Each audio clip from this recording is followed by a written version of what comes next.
Alright, Street City Studio, welcome back. I'm John, and in today's video, I wanted to talk a little bit about one of my favorite sets from the Jurassic Park, Jurassic World Legacy Collection.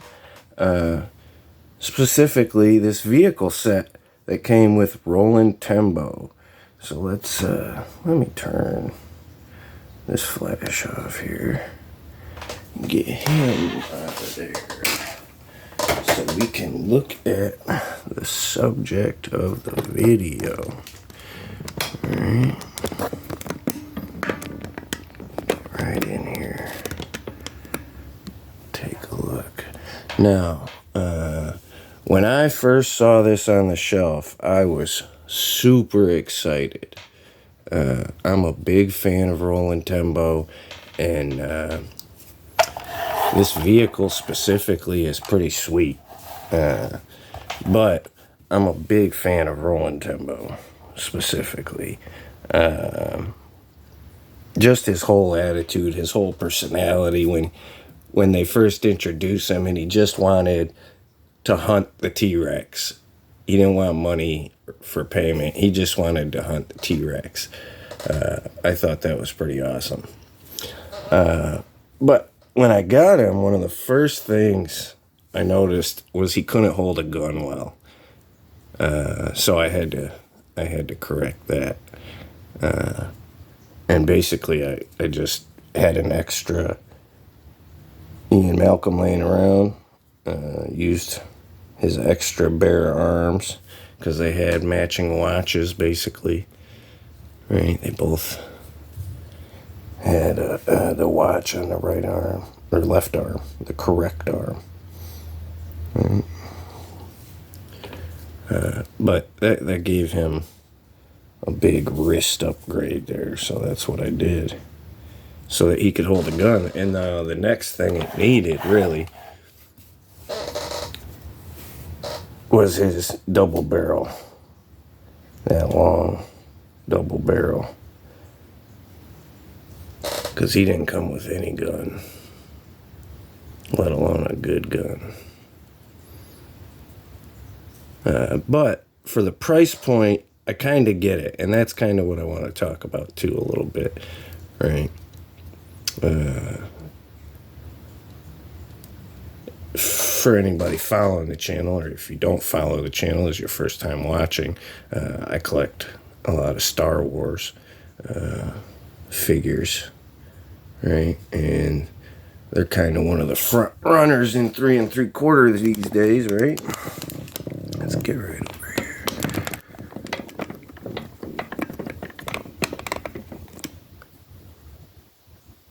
And now, one of my main gripes about Star Wars is the price point on things like vehicles, right? Because overall, this is I got a couple extras in here, right? That I was going to talk about as we go, right? But basically, the set is the 3 items, right? The vehicle, the extra small Parasaurolophus, and your Roland Tembo. And that's not bad, or what is it, around $30, right? $35 maybe out the door. But you're talking about a $35 price point here. And right around that same price point in Star Wars will only get you a tiny speeder bike, right? You ain't about to get no full-size vehicle like, what, a pod racer or snow speeder for that price point, right? But it's not just Jurassic Park doing it right. I don't want to give Jurassic Park all the credit, right? That Flash movie line put out several vehicles in 3 3/4, right? We got a Batmobile. We got the Batwing jet. I don't have the jet personally, but I do have the motorcycle, right? The Batman motorcycle, right? Actually, let me grab that.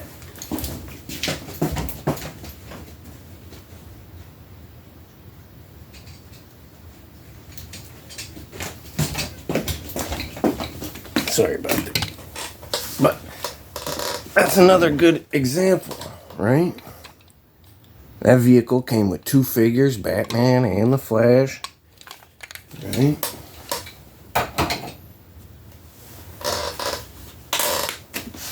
These are affordable vehicles. It's not breaking the bank to put out some good vehicles. And it really is it. I don't normally like your spring-loaded gimmicks. But this one here is, this one here actually doesn't bother me as much as most spring-loaded gimmicks, because that's how it worked in the movie, kind of. I know there's some slight differences or whatever, but that's from the movie, so that spring-loaded option's fine. Now, I would prefer some sort of net here or whatever, but logistically, that was harder, I'm sure. Now they're missing that one back too. There we go. Right. But again,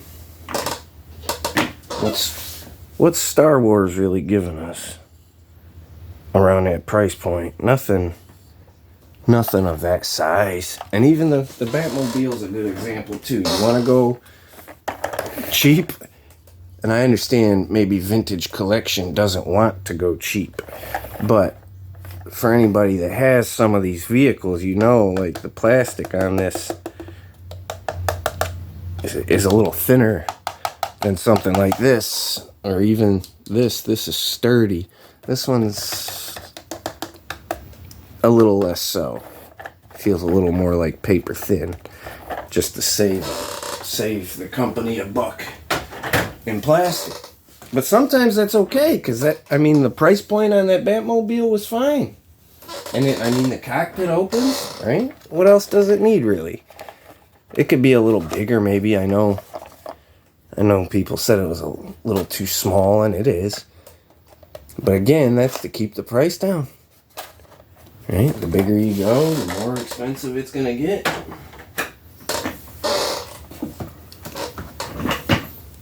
But there's a line. Sometimes you can go a little bigger, sometimes you go a little smaller, but right. And it's not just this one, right? Jurassic Park keeps giving us great vehicles, right?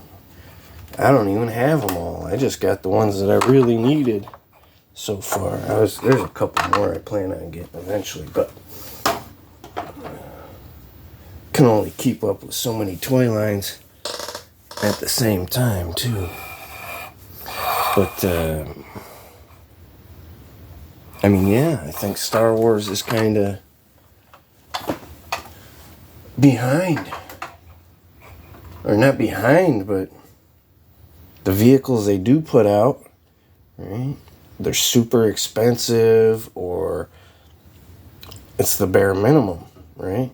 For that high price tag. I want to see competition, compete with the other guys, right? Star Wars should have comparable vehicles out right next to all these Jurassic Park vehicles. Right next to the Flash movie vehicles, right? Or whatever happens to be on those shelves at the moment. But I kind of want to get back to the set. Stop complaining and get back to talking about this set, because that was kind of the setup, right? I kind of wish we had gotten the better wrists and the better gun, and ideally the Stygimoloch instead of the Parasaurolophus, right? That's not even a good Parasaurolophus figure. That's a tiny one. And if you don't know what I mean, right? Let me throw this one in here. There's a Hammond Collection Parasaurolophus. That looks like a baby, right? And that's what I use it as a baby on my shelf. Just use it as a baby for these ones. But the point is that this vehicle and Roland, it brings back the scene with the Sticky Malik putting that guy through the Jeep door, right? That's what I think of when I see this Jeep and him on the shelf. I know they were rounding the ones up and stuff, but that's, instead of giving you this one and the good gun and all that, right? They cut a few corners, and in this instance, I'm fine with it, right? Because the corner they cut, they still gave you a dinosaur. It's just not the ideal dinosaur, but you can still buy that dinosaur separate, right? And that's kind of where I'm getting at, right? If you pass the buck on to the collector in the right ways, you can get away with it. It's acceptable, right? But when you always try to stick the collector with the bill in ways they don't want, like putting a named faced character into a troop builder set, right? That's been a big issue lately, I think. People start taking notice, right? But when you're consistently putting out good, affordable products, people take notice, right? And that's why I'm saying I don't mind getting the dinosaur separate, getting his rifle and wrists taken care of separate, because I probably wouldn't have gotten this sweet Jeep and this obscure kind of background characters to long forgotten kind of franchises. And I don't want to say long forgotten, but it feels like it sometimes, you know? It's been a long time since I was a kid watching this movie for the first time.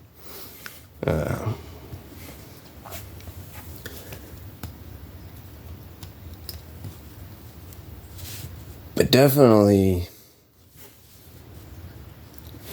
these are corners I don't mind them cutting in order to get the toy to the shelf, as opposed to just not putting a toy on the shelf or passing the whole bill onto the customer, right? You don't pass the whole bill onto the customer.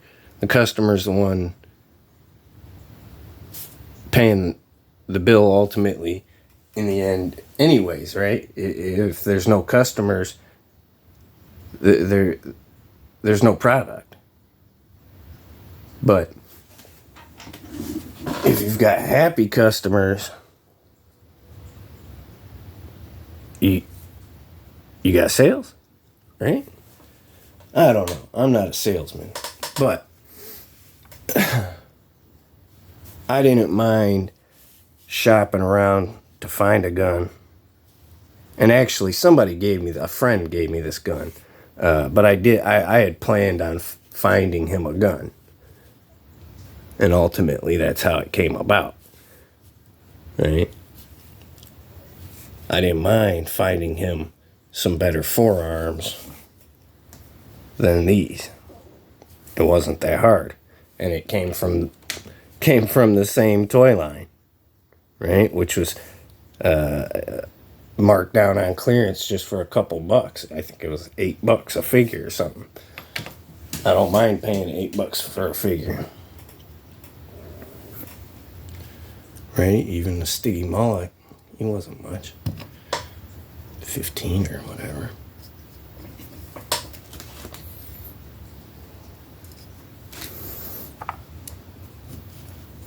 But I'm a big fan. I'm a big fan of affordable vehicles. I think that's the key, right?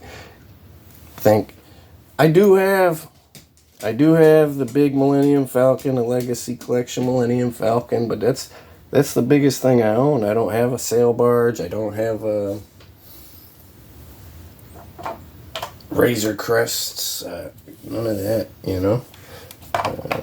But I'll get something like this every time I see it, right?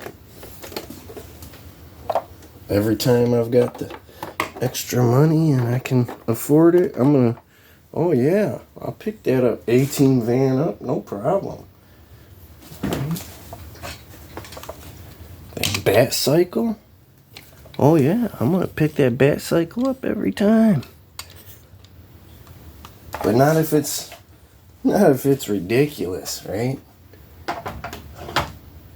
You're talking about just like Star Wars. Some of these things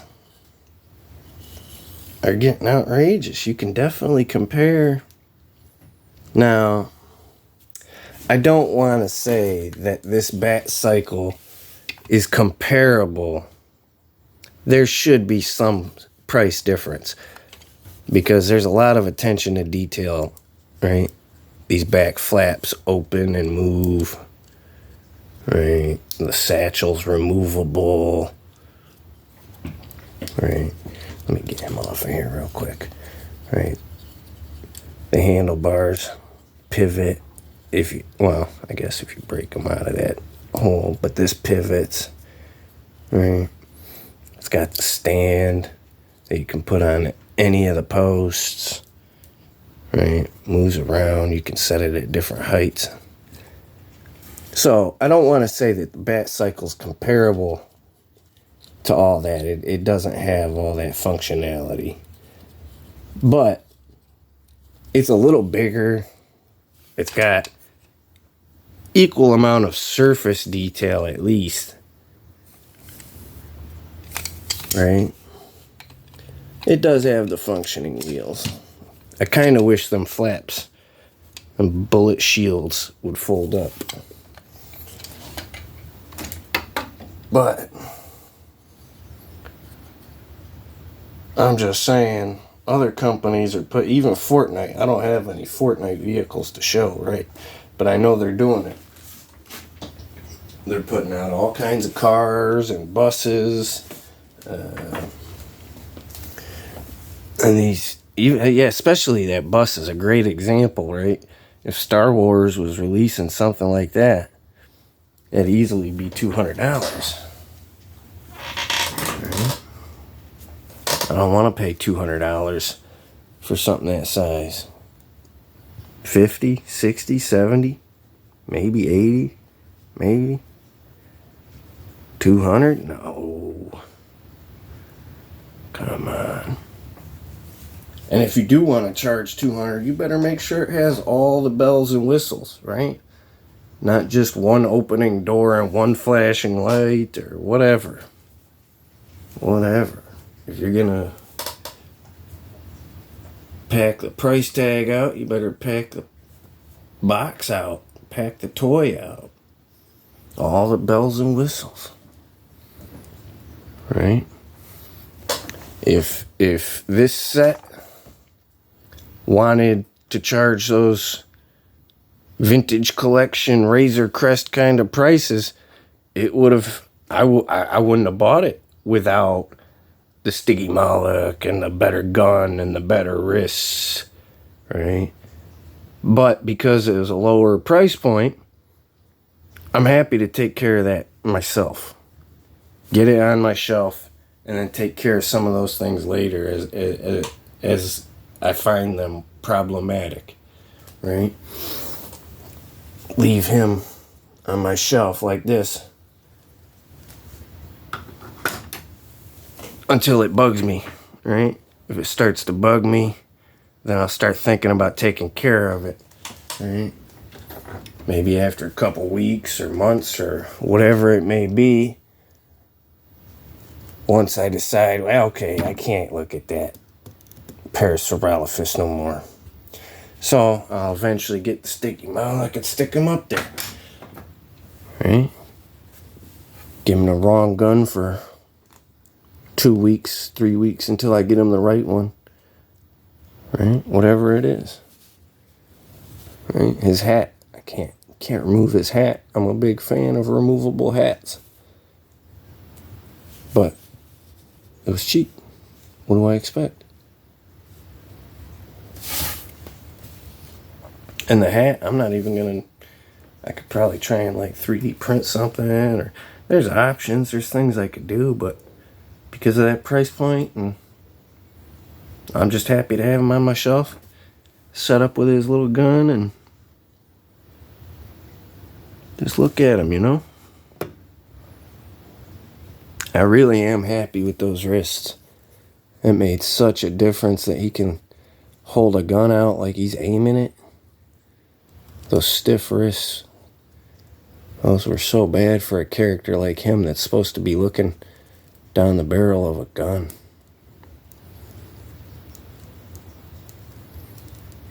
The one thing he's supposed to do, and he can't do it, you know? Get his arm up. Get his head turned. Right? That's not the best position, but you get what I'm saying. Drop his gun down a bit. Oh.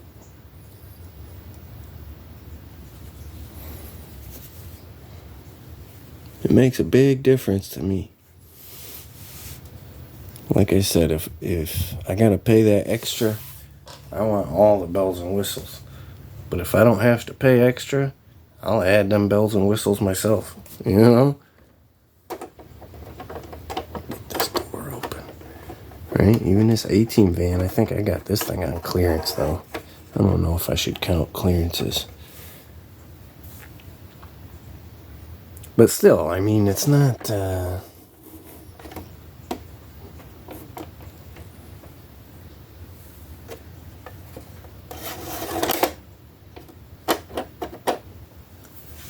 think they take it too serious sometimes, like maybe they're trying to get rich off of each sale.